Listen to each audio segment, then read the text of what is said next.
T-minus 10. T-minus 10, 9, 8, 7, 6, 5, 4, 3, 2, 1. Ignition and liftoff of the Falcon 9 to the space station on the first commercial launch from Kennedy Space Center's historic Pad 39A. Pad operations on Pad Net A. Copy, Wilco.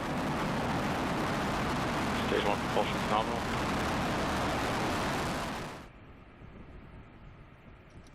First stage coming back to SpaceX landing site 1. Landing legs have deployed. Twin sonic booms. Stage 1 touchdown confirmed. Landing operators moving 11.100 on recovery net.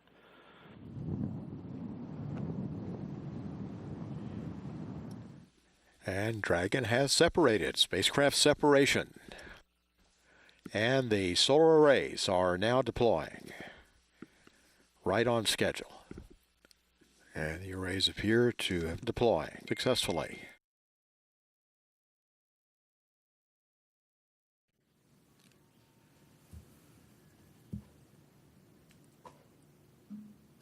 And good morning, everyone. This is our happy and successful post-launch news conference for CRS-10. And here to talk some about the launch today and the mission coming up, we have William Spetch, the Deputy Manager for the Transportation Office for the International Space Station at the Johnson Space Center in Houston. Jessica Jensen, the Dragon Mission Manager for SpaceX. And Pam Underwood, Manager for the FAA Office of Commercial Space Transportation. So we'll begin with our opening comments from William Spetch from JSC. Bill? All right. So obviously a great launch today. We were really excited to see everything go well after yesterday's countdown fun and getting going. Dragon is on its way. Space Station is in great shape and really looking forward to getting the 5,000 plus pounds of cargo coming up to the vehicle. They're going to capture in a couple of days here, and then we'll get right into a lot of robotic operations to go get into the trunk and pull out all of the payloads that we have in the trunk going forward. So obviously this kicks off a busy time for us on the ISS. We've got a progress launch coming up here on the 22nd as well, and we'll be looking forward to getting that onboard station shortly after Dragon gets there. So looking forward to a busy time in orbit over the next month, working all the science that we've got on this Dragon. Okay, thanks, Bill. Now to Jessica Jensen, the Dragon Mission Management Specialist from SpaceX. Thanks. So obviously it's been a super exciting day. It was really awesome to see 39A roar back to life for the first time since the shuttle era. And it was extremely special that this first launch off 39A was a Dragon mission for NASA headed to the space station. So all in all, just I feel great. It's been fantastic.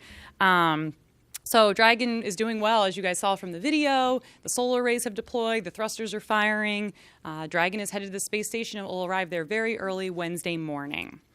And as you also saw, this was our 8th successful first stage landing and the 3rd successful landing at Landing Zone 1. So we're always very excited to get our first stage boosters back. They're really great for actually post-flight inspections, checking everything out, and then to reuse them in the future. I just want to give a thanks to NASA, the FAA, and the Air Force. Their support, especially for this first launch out of 39A, has been critical. We really thank your guys' support through all of this. Okay, thank you, Jessica. The FAA Office of Space Commercial Transportation now represented by Pam Underwood. Once again, Pam. Great. Thank you, George. Good morning, everybody, and thank you. We're very pleased to be part of this great day. We'd like to congratulate SpaceX for their successful launch this morning, and of course to NASA for the very important cargo now on its way to the International Space Station, and of course Kennedy Space Center for having a first launch FAA license launch from here, and of course the first launch since the retirement of the shuttle program. So it's just a wonderful day, and we're very pleased to be part of it. The FAA licensed today's activity and provided oversight to the public safety aspects during the mission. The FAA is responsible for ensuring the protection of public property, national security, and foreign policy interests of the United States during commercial launch and reentry. And we're also responsible for encouraging, facilitating, and promoting the U.S. commercial space transportation industry. The FAA and NASA are partners in the Commercial Resupply Program for the International Space Station. And as I mentioned before, we're very pleased to be part of this historic event and look forward to the activities to come. All right. Thank you, Pam. And with that, we'll take questions here first in the audience, then we'll take some on the phone, then we'll go to social media, which social media can contact us by hashtag AskNASA. We'll take their questions as well. And if you would, please have one question and a follow-up so that we have time to go on to everyone else that has a question. So we'll start first. Marcia, I think you have a question. Oh, all right, right here. Marcia? Yes. Hi, Marcia Dunn, Associated Press for Jessica. I'm wondering, have the SpaceX party started already? I mean, and how big of a deal was this for SpaceX? It seems like you make an incremental leap every time. And where does this fit in all that? Yes, this is a huge deal for us. Anytime we can get a new pad off the ground, we've completely modernized the way the pad is built.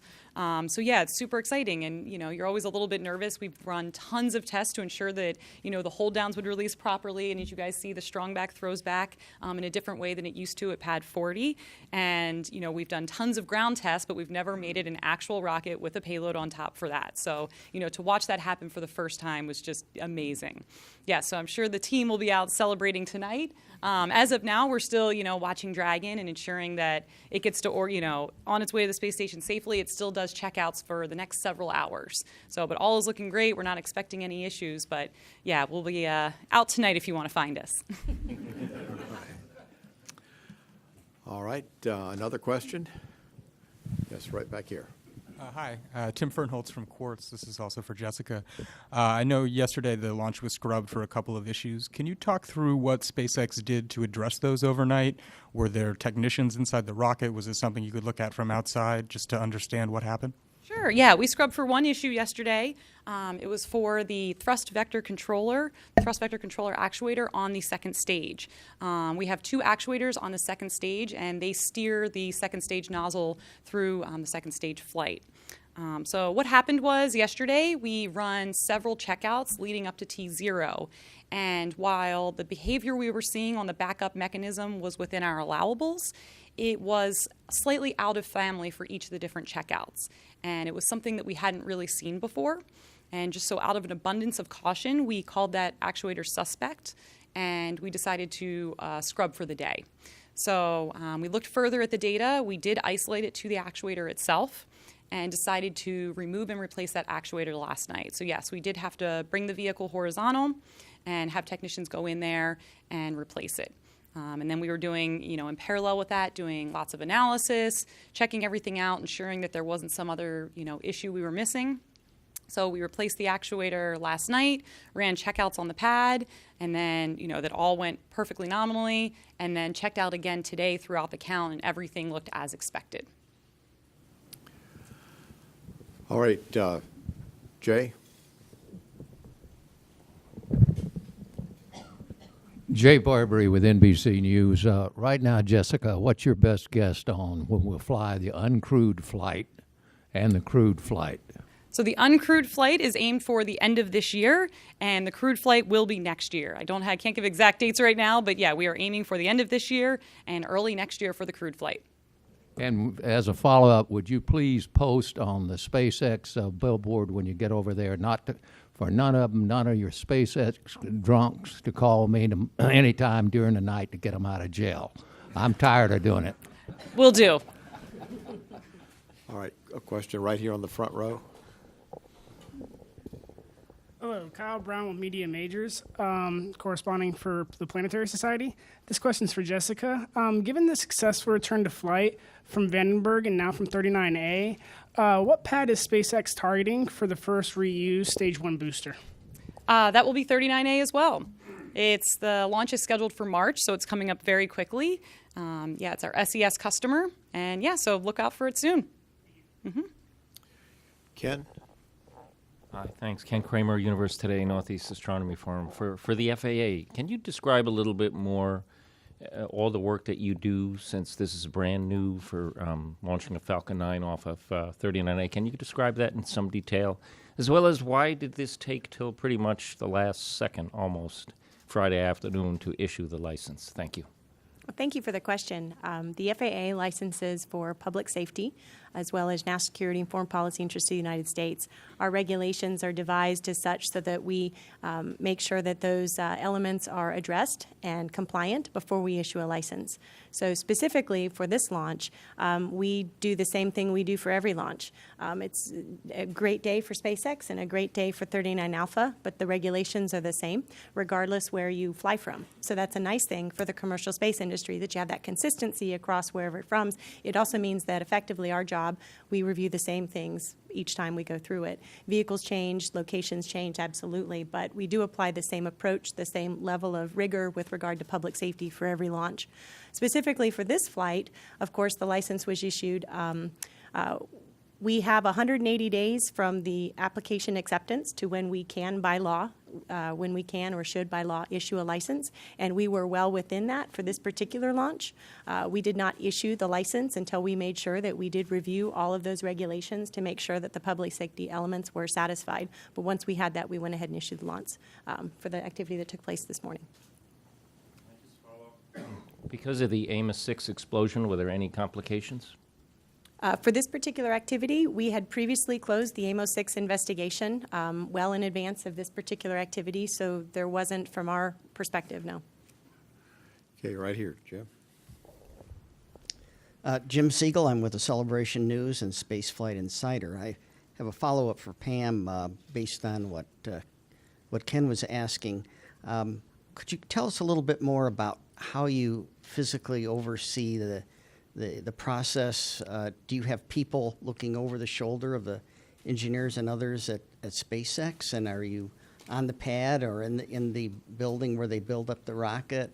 How many people are involved, and how long a process is this? Is it a 1 week process, a 1 month, 5 months, whatever? And that's a great question, and it really goes to insight as to how does the FAA implement that public safety responsibility that we have, and I'm happy to answer that.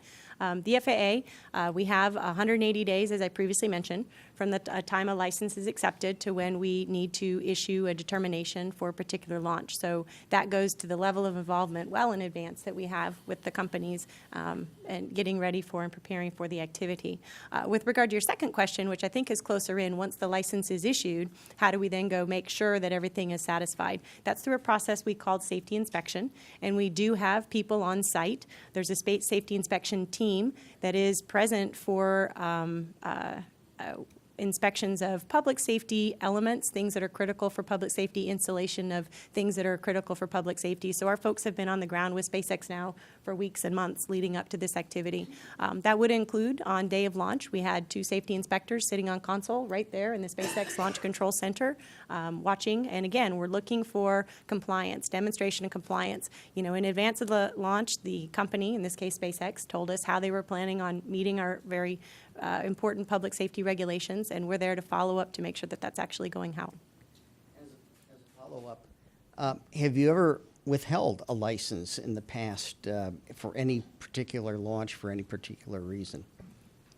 So the any specific instances I won't be at liberty to talk about because that would be considered proprietary. You can find information about any license we've issued on our website, and it's public knowledge for when we actually issue a license.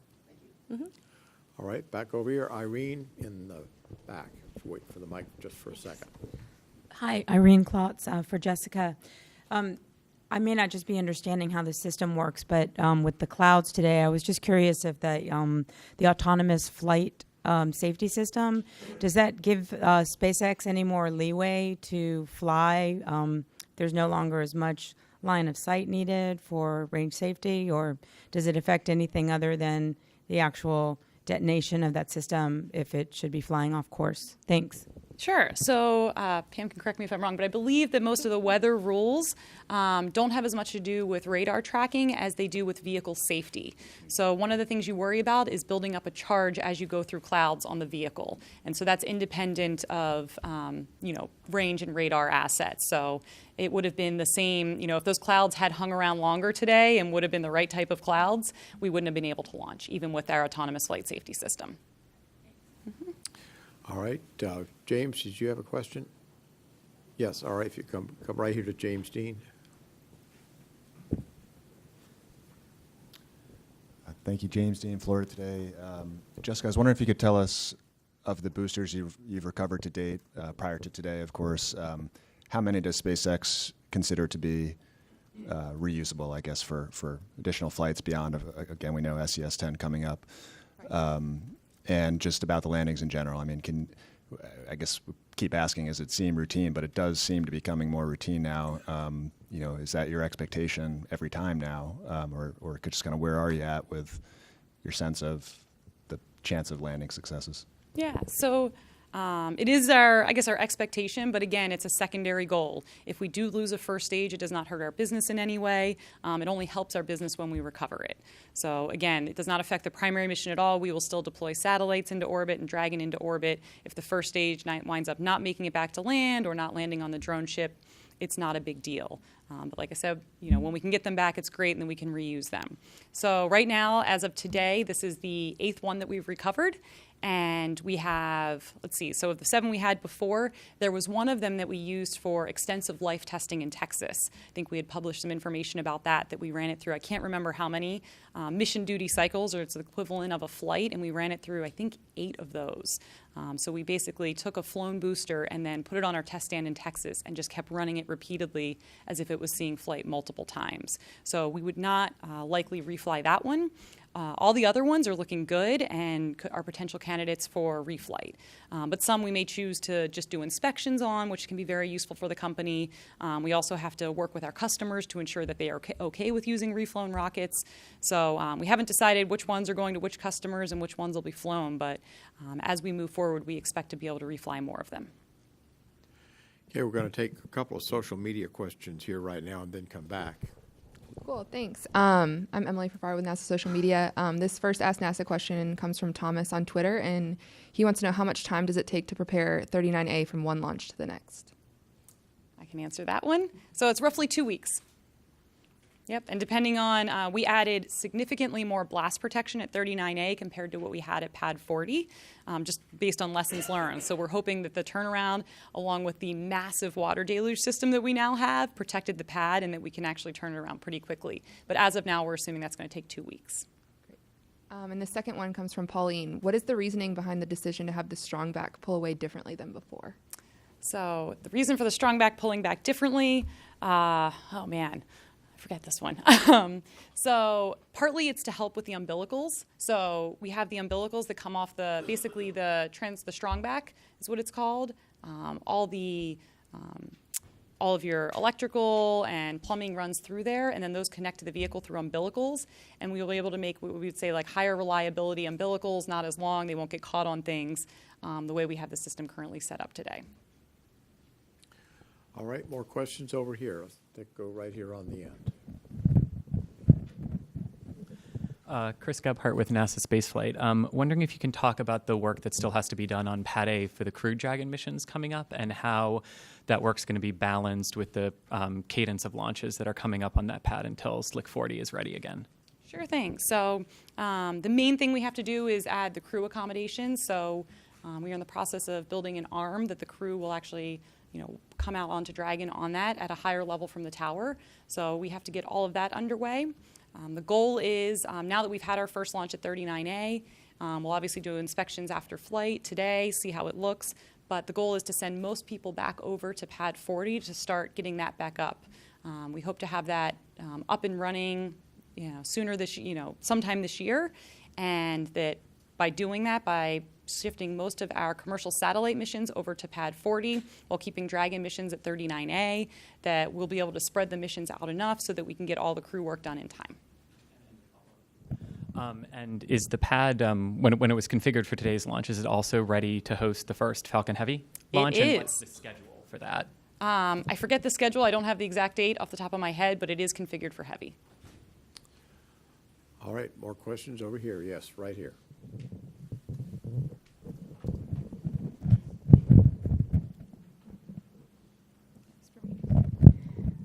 Hi, I'm Sarah Lewin, Space.com. For William, I was wondering if you could say what the crew members' first priority will be as they start unloading the cargo.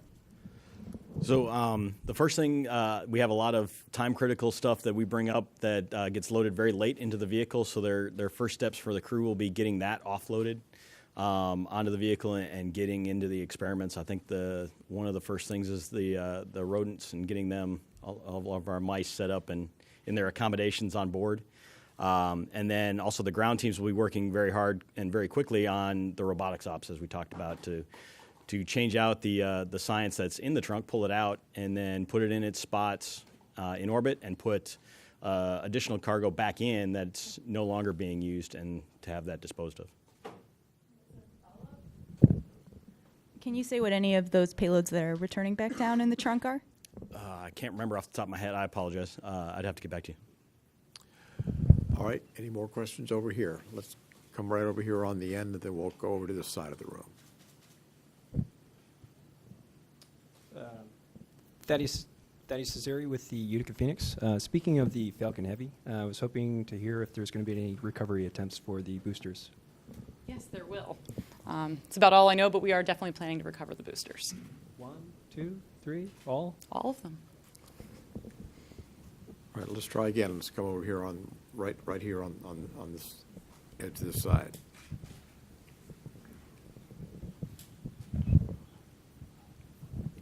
Hi, Jeff Faust for Space News. For Jessica, maybe you can talk a little bit about what you're going to be doing to the pad to inspect it and prep it for the next launch.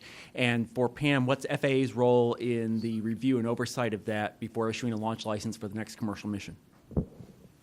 So the main thing we want to inspect is all the systems that are critical for launch. So cosmetic damage is no problem as long as the electrical wiring and all the plumbing for our locks, kerosene, the RP1, helium, as long as that is all intact, that's what we're really looking for. So if there's any damage to the critical flight systems, we're going to need to repair those. But if there's some cosmetic damage, that's okay. That's actually expected.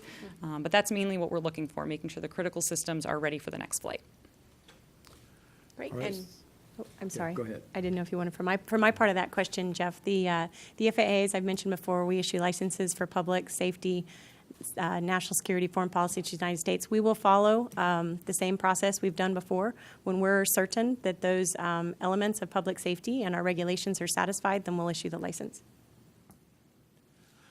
All right, we'll come over to this side of the room, right here in the back. Hi, Bart Leahy, Spaceflight Insider. Questions for Pam. Was there extra scrutiny because this is the first time it's a commercial launch on Launch Complex 39A? And follow-up with that would be, now that you've had the first launch, will it be simpler for SpaceX licensing going forward? So that's a great question, and one I've heard before from even applicants. Does the same process proceed? The answer is yes. We do the same thing every time.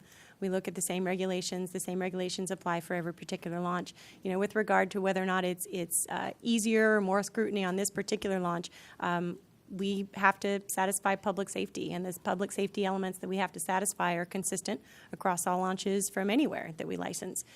Making it easier for them in the future, I would imagine it's probably a little bit easier for SpaceX once they kind of get their processes under a certain amount of regular cadence, I would imagine. But, you know, from an FAA perspective, we have the same, you know, thresholds for public safety element for every particular license and every particular launch.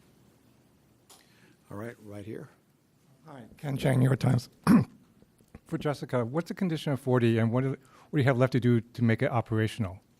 So the condition of 40 is still, we haven't spent a lot of time on it. What happened was we did the initial assessment of 40 after the Amos accident, and we looked at where 39A was, and we basically made a decision at that point to prioritize most of our team over to 39A. That was going to be the quickest way for us to return to flight and the safest way. So we prioritized most of our team to 39A. We have completed all the inspections at 40 and have done some minor work there, but we really still, have to do the majority of the work there. Yeah, did you have a follow-up? All right, let's go right next to him. Here we go. Yeah, Scott Johnson with Spaceflight Insider. I believe this is the third booster to be returned to land. I think the first one during daylight hours. With that in mind, will there be any opportunity for media to go out to Landing Zone 1 and view or photograph the landed booster? Someone from our media team may be able to answer that. I don't know the answer to that question. All right, with that, let's take one more question here real quickly, and then we'll wrap it up right here on the end. For Jessica and Pam, I'm wondering what the current plans for the expansion of Landing Zone 1 are to accommodate the Falcon Heavy cores, and for the FAA's part of that, is there anything different with 3 cores coming back, 2 at the same time, 1 a few minutes later? I actually don't have much information on that. Do you know? Well, I can speak from the FAA side.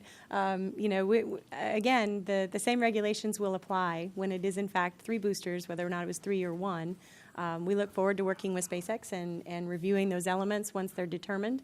And from that perspective, once we know all of those public safety elements and regulations are satisfied, we'll be able to license it just like we had done something today, only it would be 3 boosters instead of 1. All right, Marcia, a real short one because we're just wrapping up here. Yes, Marcia AP for Jessica. So when is the next target launch from 39A? What's the date? In approximately 2 weeks. I don't have the date off the top of my head, but it's in approximately 2 weeks. All right, that's going to wrap up our briefing now that we're off the ground and Dragon is heading toward the station. For further information, you can go to www.nasa.gov/station. And that will conclude our briefing for the launch of CSRS-10. Thank you very much.